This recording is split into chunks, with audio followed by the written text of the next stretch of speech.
Hello YouTube chess lovers and my friends, this is Gunjan here, and today we are going to discuss about a trap against the French defense. Now the good thing about this trap is it's not necessary, it can only occur in blitz tournaments or let's say 1 or 3 minutes game. It can be occurred or you can play as a weapon in tournaments, so you can even try in classical games or even in rapid tournaments. And what I have done in this video is we'll go step by step towards the trap, and I will also show you the sidelines which can occur if the trap does not occur in your game. So in that case what you should do, and that will be my own recommendation. So okay, without wasting any time, let's start. So the trap is against the French defense. Now French defense occurs when white starts with the e4. So we have a move orders like this. So white start with e4 and black responds with e6, and after d4 d5 here I'm recommending you play e5. So it's an advanced variation of the French.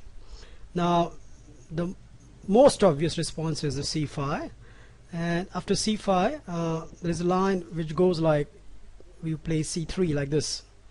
But here I'll suggest a move which is again a repetition of my last trap. In that trap I have shown you the line which goes like this: if black is refuting to take that pawn, and if he continues like a normal developing move such as bishop d7, then we'll continue like bishop d3, and after knight c6 you can watch my another video which I have highlighted over here in this on these captions. You can try this tricky move knight g5, which I only recommend if you're playing blitz or the very quick game. Otherwise classical tournaments, please don't try this. In classical or in rapid tournaments, what I suggest you go with the main line which is e3, and please do study if you are going to play this trap in the tournaments, right? So this is a one way to tackle if black is refraining to capture that pawn. Okay, moving back. Now there is a one waiting move black can do, which is it can play black can play knight c6, and after bishop d3 now it can capture the pawn. Now if it captured by the pawn, it will deviate to a main line, but the main idea is let's say if it captured by the knight, then here again there are many lines exist. Fritz recommend you can castle, and then after recapturing that knight you can play c3, so it's complete gambiting the pawn. But instead of that, I'm showing you a very easy way to get an equal position with some kind of space. So the sample line goes like this: so you capture that knight, and after black recaptures you give this check, and after black block the check with the bishop, you just simply capture that bishop, and after black recapture with the queen, you simply regain the pawn. Now the position is balanced, so roughly equal, but white has a more space advantage just because of this pawn. You can see this pawn is cramping black pieces to come out very freely, and you can have a good middle game from here onwards. So I'm not going further from here, you can analyze your own. So back to our trap, and here after let's say after black play knight c6, or it can capture this pawn very immediately, which is c cross d4, and here we'll continue with bishop d3, and you can see it's a transposition of the last line, so knight c6, and now I'm recommending the move castle. Now here there are few moves for the black, and I will suggest my own recommendation to against each of this line. So first move we are going to have a look, which is kind of weird move, which is g6. Well, it's logical, where the planning is the knight is coming to e7, bishop is coming to g7, and then black will castle. It's all smooth and good, but the problem is in the long run black has this huge weakness. This is a hole in the black, and in the long run white can exploit this hole. So we can straight away put this line in rubbish bin, because I can easily say white is already better here. Okay, another move black can play is this move, which is f6. Now again, against f6 there are many variations exist even in the market, but there's a one very simple way to diffuse this. Again, it's my own recommendation. If you don't have any line from here onwards, I recommend you should play queen e2. Again, it's a theoretical line, and a sample line can goes like this. So after pawn takes, you take back with the knight, and if the knight takes knight, then the queen has a very good square. So most likely the general response from the black is developing the king side. So knight f6. Here I recommend you play bishop f4, and after bishop d6, which looks very logical attacking that knight, I recommend you play knight d2, and after the castle by black, you play knight f3. You can see now after all the transition, white has a nice posted piece over here, and that will give a more than enough compensation for the pawn. Maybe a more aggressive line can go like this. So black can try this tricky looking move, which is knight to e4, which has the idea of attacking our bishop or some kind of tricks on that. But we can simply diffuse this trick by playing knight cross c6. So now you can see it's attacking the queen. So black has to forcefully take this, and again we are going to take this bishop. So again you can see it's attacking the rook, and that's why black has to forcefully take with the knight, because if we take with the queen, then the pawn will be crippled. So forceful variation is knight takes, and then we can regain our pawn. And okay, the material is balanced, but now compare this bishop with this stupid bishop, because it's looking at his own pawns. And one more good advantage for the white is there's a big juicy target over here. So white can force his, force his army. For example, it can go like this and target on this pawn. So it will be a very, very easy game for the white. Also you can plan for attack on this weak h7 pawn. So that all kind of plans can come into the picture, and you all can agree this is a very good position for the white. Okay, so that is about f6. And what happened at this point, there are some other moves. For example, there's most logical moves will be the bishop moves. Okay, black can play this maneuver, which is knight goes to e7, and then knight goes to g6, and then bishop will develop. But meantime, bishop will be in prison, and black has to wait for a long time for the castle. So the most logical move at this position is to play the bishop move. Now if the bishop has been moved over to e7, then this knight will locked in, so it does not have any future. Okay, let me get rid of these arrows so I can show you exactly what I'm talking about. So if the bishop is moved over here, then this knight has no good squares, so that's why this is no good. So the bishop has only two good squares. So let's have a look at the first square, which is bishop to b4. It's look like a logical square where bishop is looking at the square, so that our rook cannot come to the e1. Well, in this case, a very good line goes like this. So white plays first of all a3, kicking that bishop, and once the bishop goes back, now you can play knight d2. Now general line continues like this. So black is trying to castle on the king side as soon as possible. So he will develop the knight to e7, and now you play b4. And now there are two moves to retrieving that bishop. The first is bishop goes to b6. Well, here there is one very easy way to get back our pawn with a very good positional advantage. So the simple line can goes like this. So white first of all overprotect that e5 pawn, and after black play h6. Now you may ask why there is h6, because if black castle over here, then there is a nasty sacrifice waiting for bishop takes h7, and that I have also explained in my another chess trap video. So that's why at this point h6 is very, very necessary to stopping the knight coming to the g5. And here we'll continue with bishop to b2. Now you can see we are targeting this pawn. So now already two pieces are attacking that pawn, and black is defending with that two pieces. And let's say black play bishop d7 or the castle, either move. In that case, the very simple is knight goes to b3, and now you can see there are 3 pieces attacking that pawn, and white will regain the pawn with a better position. So this is a very simple line, which if your opponent play bishop b6.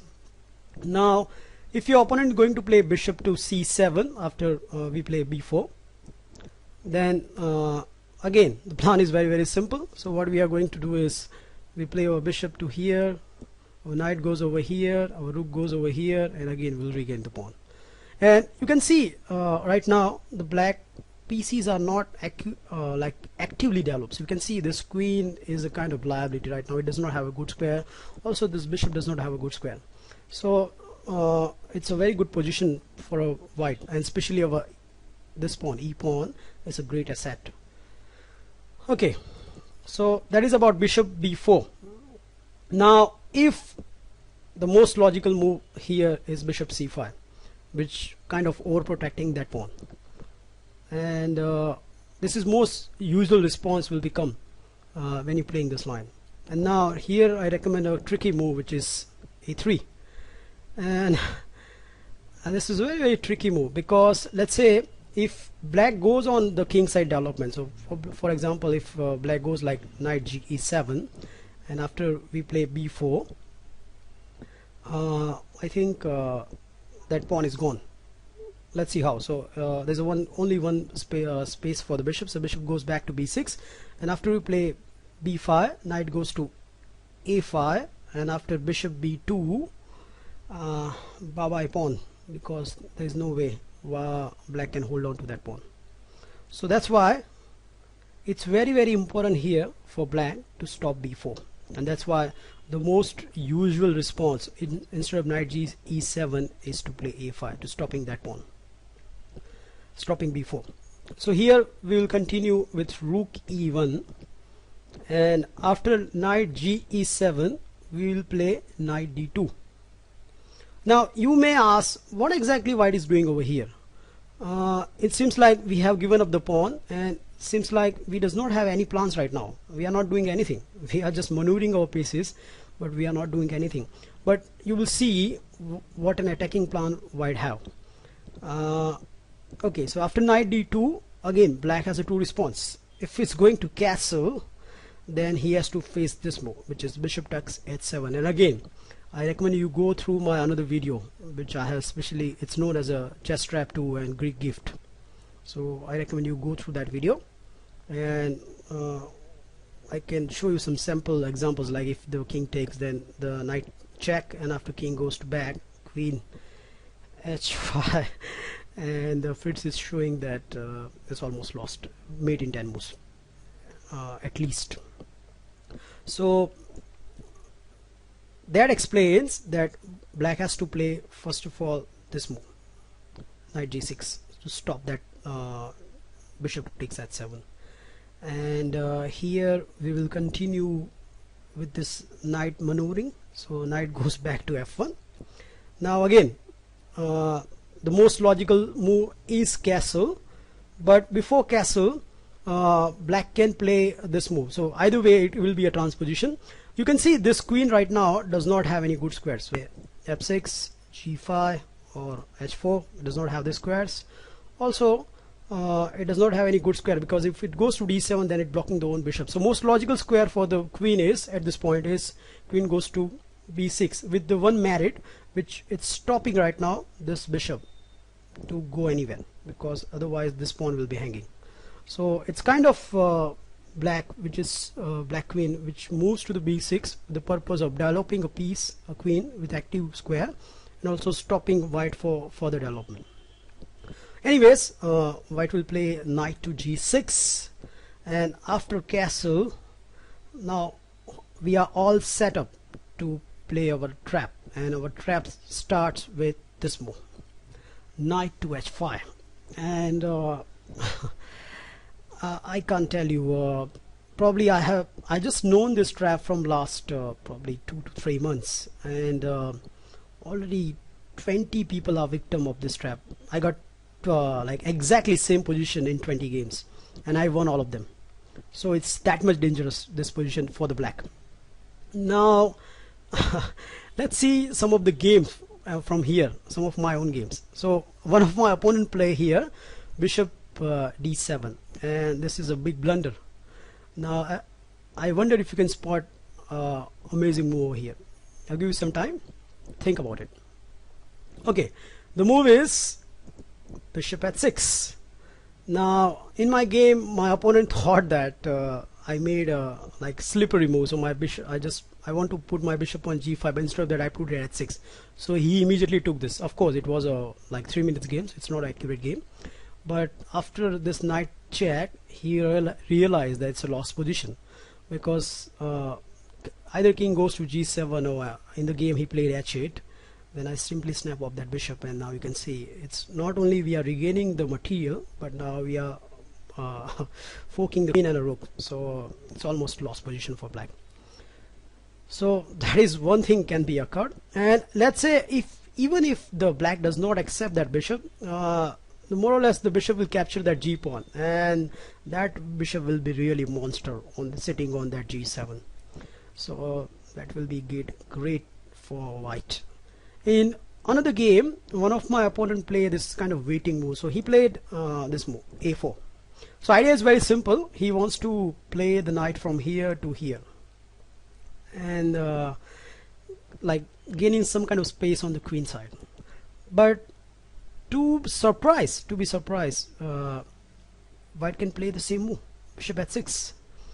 And let's say if black is denying to take that bishop, in that case the very simple and very effective plan for the white is to take this pawn, then move the bishop over here, then queen goes either to c1 or d2, and then it slide across to at 6, and then threatening a checkmate.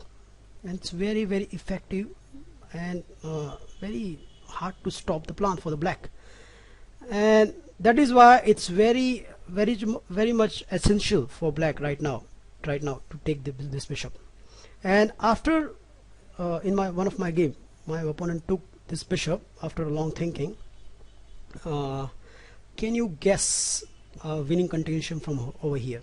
I give you a few minutes, try to find out a winning continuation. Okay, the winning continuation starts like this. So you play either queen to c1 or queen to d2, more or less they are same, right? And simply it's threatening to take the pawn and delivering the checkmate over here, for example over here. So in one of my game my opponent play this move, king h8, but to his horror he found out he lost, and I took this pawn, and after he thought he stopped the mate, now comes the another blow, which is knight to g5. And now you can see there's two way white is checkmating the black. So one is it can take this pawn by the queen, or another is take this pawn by the knight, and that will be smoothest mate. So that kind of attacking position you get from this kind of bishop sacrifice. Okay, so after this, in one of my game, once my opponent took the bishop and I played queen to c1, he realized the danger exists in this trap, and I think he played the only move which is possible to stop the checkmate, and which is either f6 or move he played, which is f5.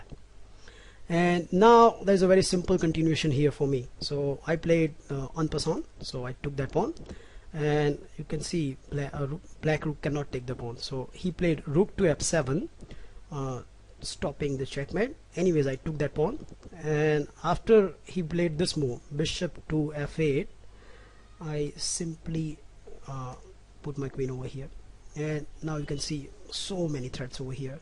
Okay, so this bishop is lining up to take the knight, and with the check, if it's not enough, I can play my knight over here, and then two pieces are attacking this knight. And look at the whole queen side for the black. So rook, the bishop, the queen, and the knight, they all are probably on the wrong side, because black king wants them to defend the castle, but they are so far away. And this kind of fun you are getting in this line. So especially I was amazed by, you can see this knight maneuverings. For example, it goes from here to here, then from here and it goes over here, and finally our bishop unleashed here. So this plan was very effective, and it's kind of very hard for black to see this one is coming unless he probably know about this plan, and this turned out very well for me. So I wish you best of luck if you're planning to play this trap in your games, and I just suggest you try in some of the blitz or the 3 minutes game before you trying in big tournaments, and it's very effective. Even it can work over 2000 plus player. I wish you best of luck for playing this trap. Well, thank you for watching my video, and feel free to comment on my video. I'll post a new video soon. Bye.